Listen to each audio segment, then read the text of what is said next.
Hi, I am Dev.Code, a human software engineer, at meron akong isang katanungan para sa'yo. Mapapalitan na nga ba ng AI ang mga software engineers or programmers in the near future?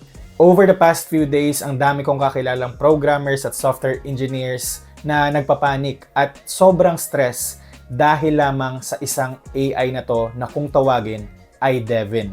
At sa video na to, aalamin natin kung sino nga ba si Devin. Si Devin ay isang generative AI model na kayang mag-function as a software developer. At siya ay tinaguri ang world's first AI software engineer. Kaya ang tanong, mapapalitan na nga ba ni Devin or ng AI ang mga software engineers, programmers in the future? At worth it pa ba mag-aral ng programming or matutong mag-code? Halika at ating pag-usapan at bigyang linaw ang topic na ito. Una, sino nga ba ang gumawa kay Devin? Si Devin ay gawa ng Cognition Labs. They are an applied AI lab focused on reasoning and ang unang product nila ay tinawag nilang Devin. Ang Cognition Labs ay composed ng 10 team members wherein yung CEO nila ay tinatawag na si Scott Wu. And a little fun fact, ang mga team members nila ay isa sa mga top programmers sa mundo dahil sila ay gold medalists sa larangan ng sport coding. Kaya masasabi nating isa sila sa mga pinakamagagaling ng mga developers or programmers sa buong mundo.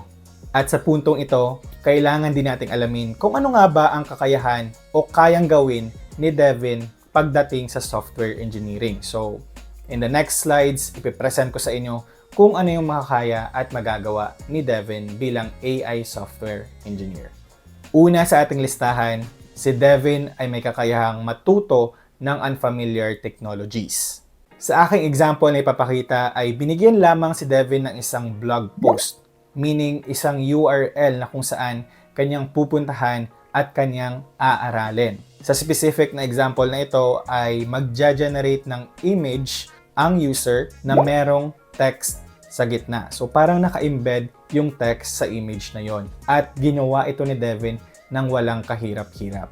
Pangalawa, kaya ni Devin mag-build at mag-deploy ng applications from end to end.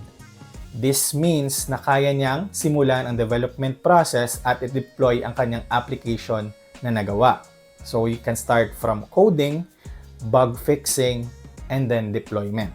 Sa example na ito ay gumawa si Devin ng isang website or web application na parang katulad or similar sa Game of Life. So isa siyang interactive website.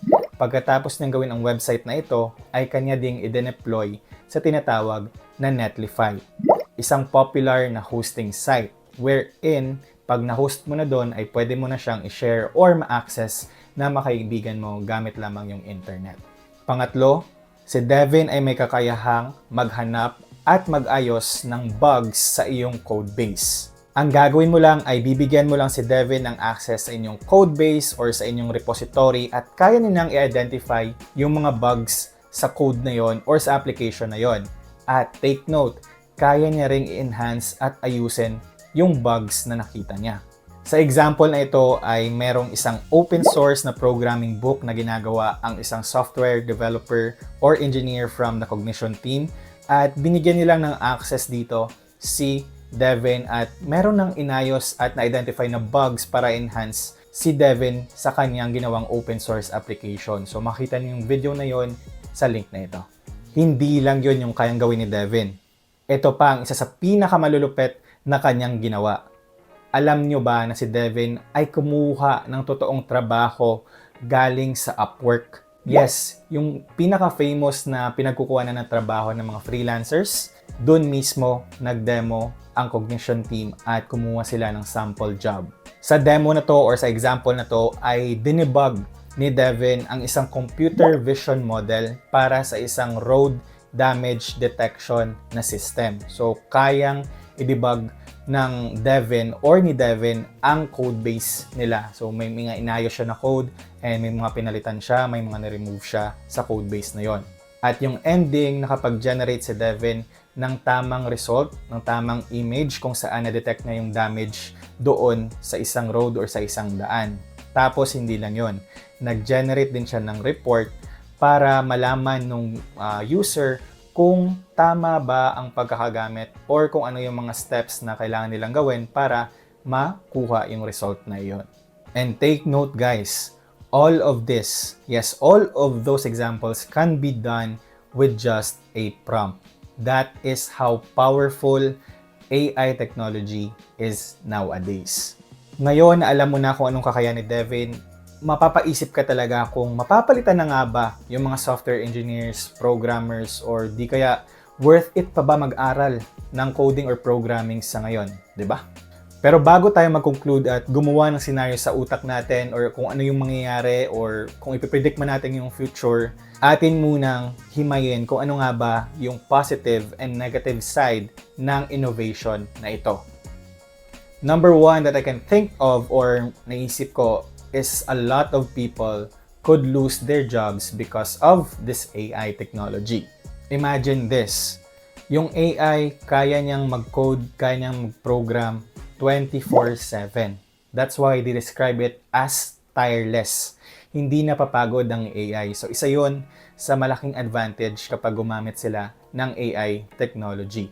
At kapag maraming companies o clients ang mag-adopt ng AI technology katulad ni Devin, malamang sa malamang ay bababa yung demand para sa mga software engineering jobs or even just plain programming jobs. Dahil magiging competitive na yung market, ang dami mo ng kaagaw sa isang job position, tapos meron pang AI. Pangalawa, sa mga naisip ko na negative side of using generative AI models katulad ni Devin is yung security and privacy concerns. Alam naman natin na yung mga AI models na ganito ay kaya mag-generate ng mga text, information, or even images that can lead into misinformation. So, pwede sila mag-create ng mga fake news gamit yung mga AI models na to or even harmful applications gamit yung Devin. And for me, those are the top 2 that I can think of na negative side na paggamit ng mga AI generative models. Now, we will move on to the positive side of using Devin or this AI generative models. Number 1 is Devin can enhance your productivity. As the Cognition team describes Devin, Devin is a tireless, skilled teammate, equally ready to build alongside you or independently complete tasks for you to review. Number 2, Devin or any AI generative model can simplify the development process. With Devin, engineers can focus on more interesting problems and engineering teams can strive for more ambiguous goals.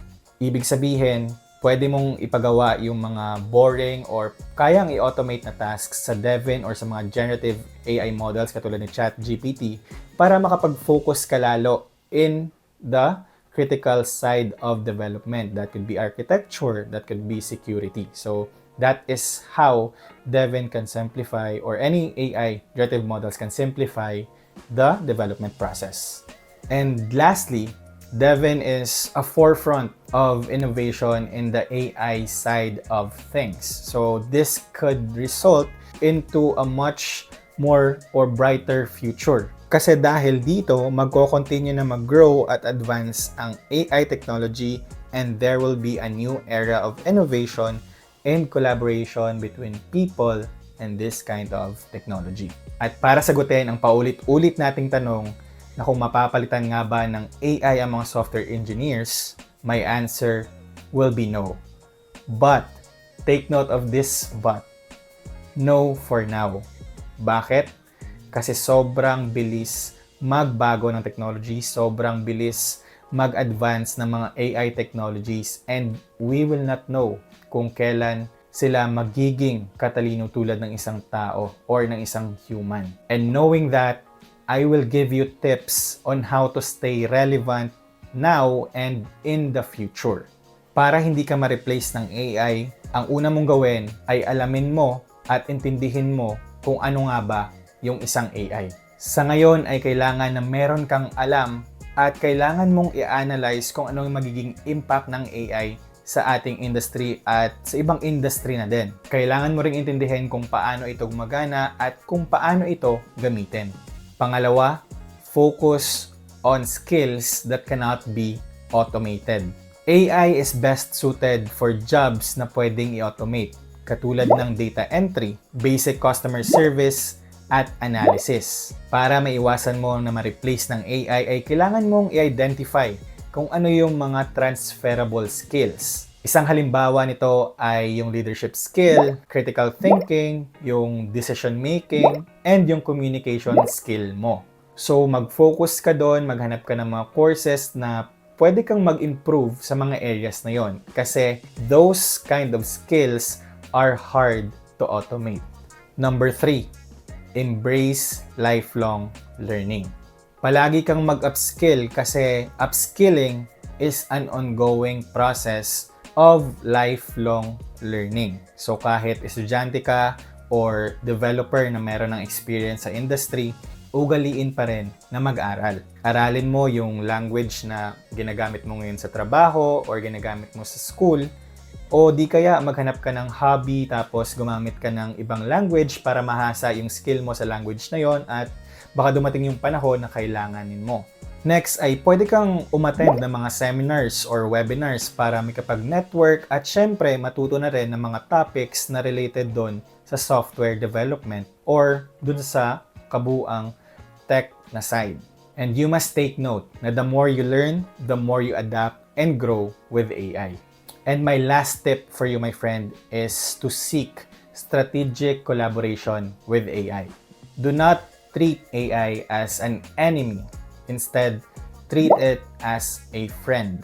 So kung software developer ka or estudyante ka at di ka pa gumagamit ng AI sa ngayon dahil kino-consider mo sila as threat, nako, mapag-iiwanan ka in the future. So you must learn how to use these AI tools into your advantage. So it can be just like automating a boring stuff or helping you with a side project or helping you with studying. So you can use AI for that as well. So you must strategically think of how you can include AI in your daily routine because these tools can really help you to be productive and maybe advance and grow in this industry. Sana ay may natutunan ka sa video natin about Devin and about AI at sana matulungan mo ang channel na to by liking, subscribing, and also sharing this with your friends. Huwag mo na rin kalimutan na mag-comment sa baba kung meron ka katanungan or gustong i-clarify.